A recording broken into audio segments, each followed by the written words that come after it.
আপনি আমাকে পছন্দ করেন? জি পছন্দ করি। আমাকে আপনার ভালো লাগে? জি ভালো লাগে। ভালোবাসেন আমাকে? মানে? আপনাকে না বললাম এত মানে মানে করবেন না। আপনি আমাকে নির্ভয় বলতে পারেন। আমাকে ভালোবাসেন? বাসি। তাহলে এতদিন বলেননি কেন? ভয়। এখন ভয় লাগছে না? না, কেন? আপনি মাত্র বলে নির্ভয় বলতে। ওরে আমার বীর পুরুষ। আচ্ছা শুনুন, আপনাকে একটা কথা সরাসরি বলি।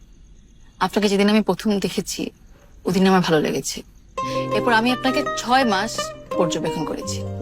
তারপর আমি সিদ্ধান্ত নিয়েছি আমি আপনাকে ছাড়বো না। ছি- ছাড়বেন মানে? মানে আমার এই জীবনে আপনাকে লাগবে। আমাকে লাগবে মানে? এত বুঝতে হবে না, একদিনে এত ডোজ আপনি নিতে পারবেন না।